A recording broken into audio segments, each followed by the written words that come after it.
this year marks 22 years of me being in the music business. Wow.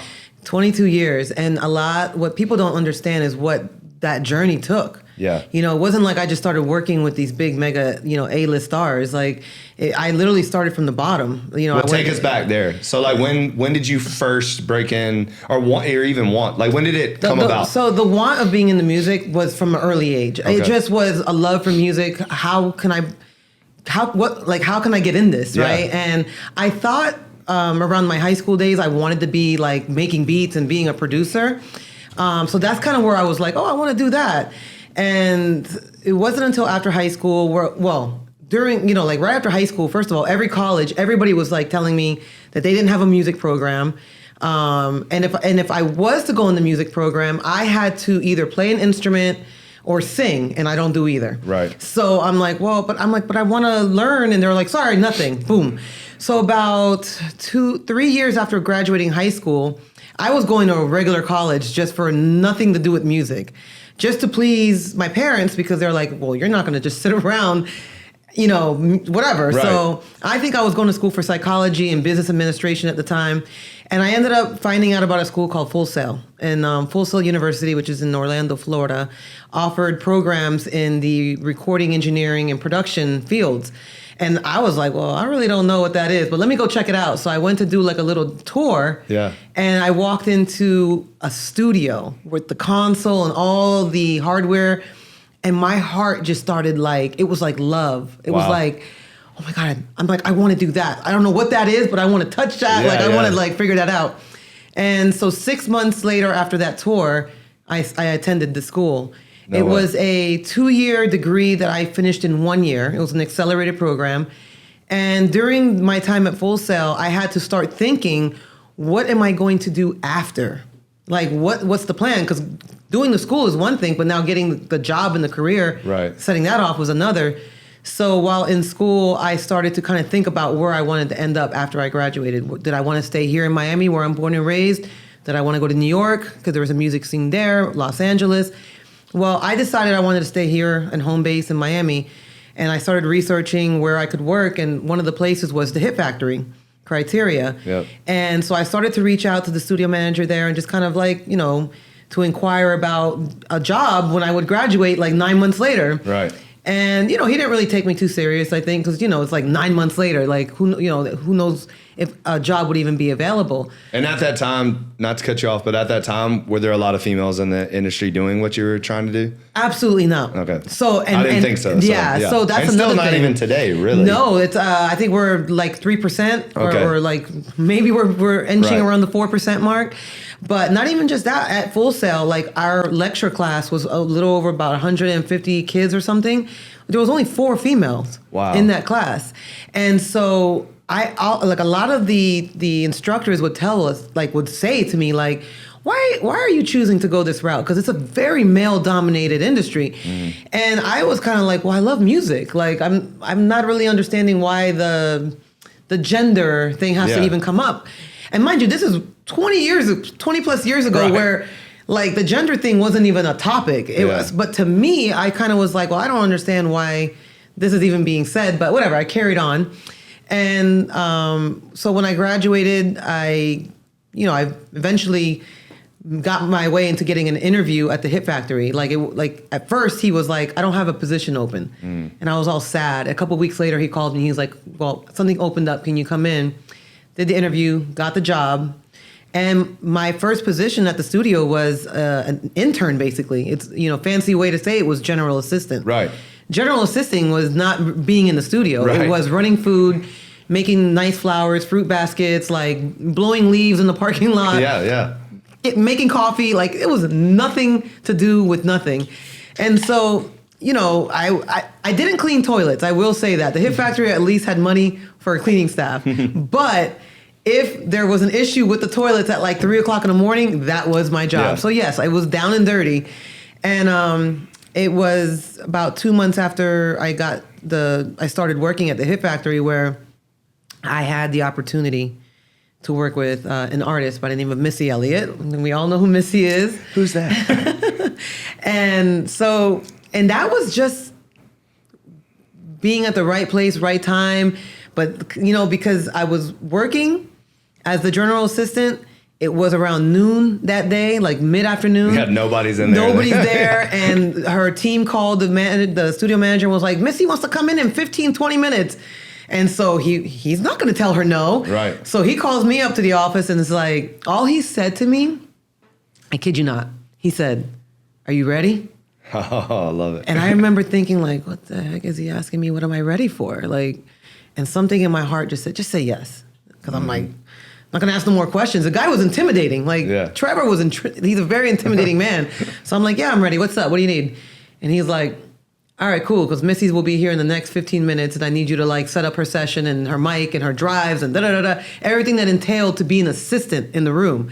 Never have been an assistant in the room. Yeah. So I'm like, got it. And I just went to work. Like, you know, just.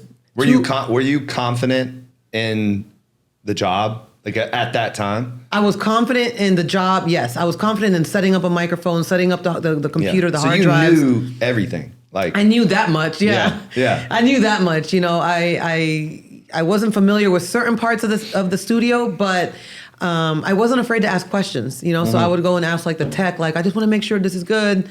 And, you know, they would kind of help me out. Like, it wasn't like I was just out there on my own. Right. You know, but I did it. And after that session, everything went off without a hitch, you know, and her team ended up calling the manager and saying like, Missy loves that girl and wants her in all her sessions from here on out. Wow.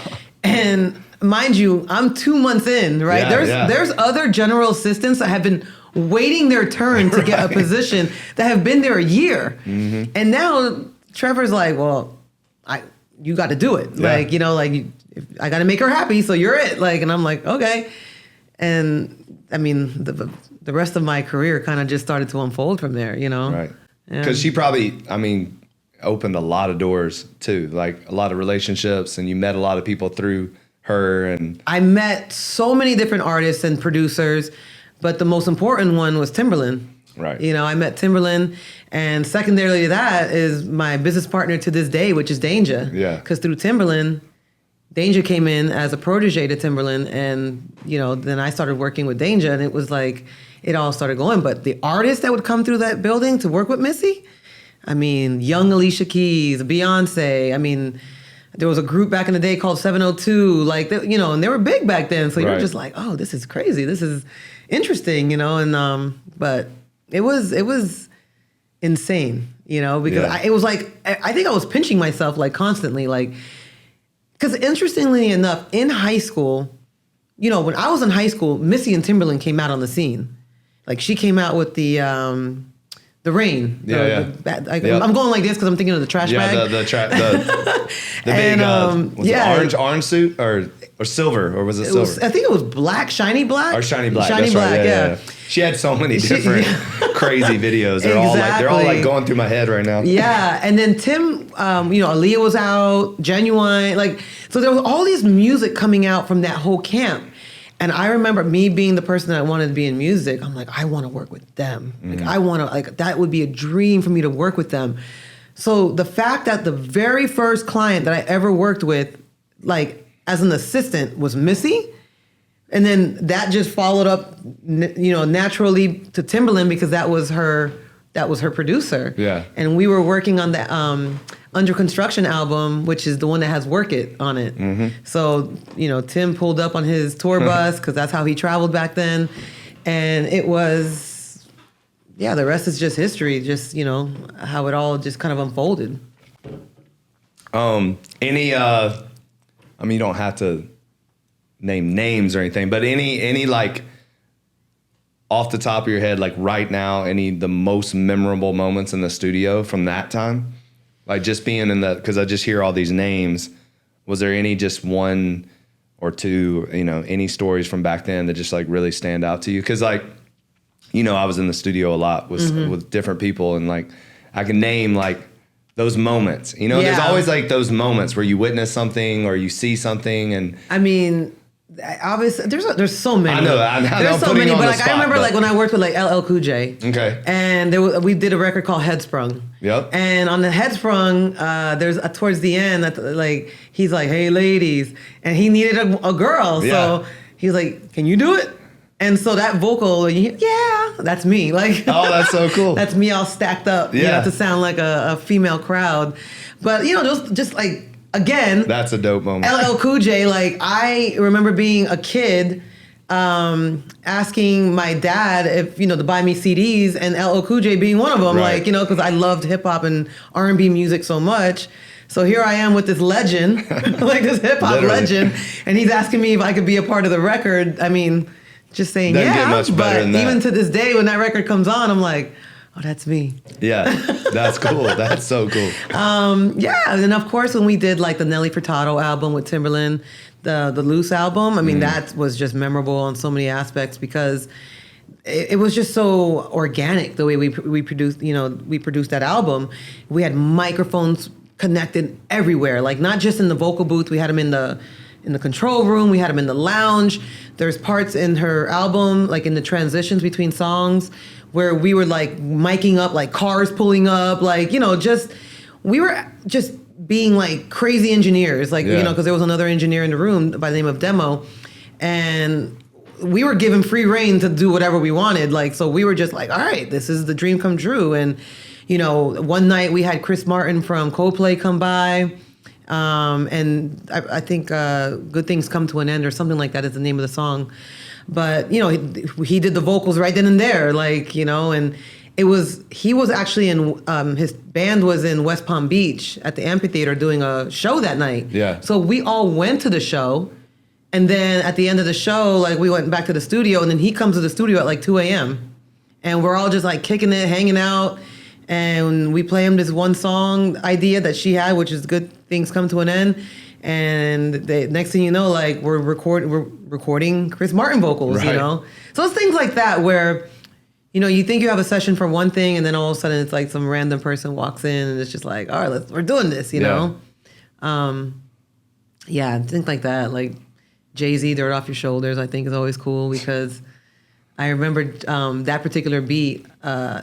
Actually, I know there's a documentary out there like that shows it, but those beats were also shown to Ludacris. Yeah. I heard those stories. Yeah, so it's interesting to see how it all panned out or whatever. But just witnessing Jay in the booth was phenomenal. Because he does everything right off the dome. Yeah, I mean, best rapper alive. Yeah. I mean, I love Jay-Z. Yeah. Like I'm a Jay-Z fan, so just seeing that was just like, what the heck? What is this? This is, again, pinch me, so.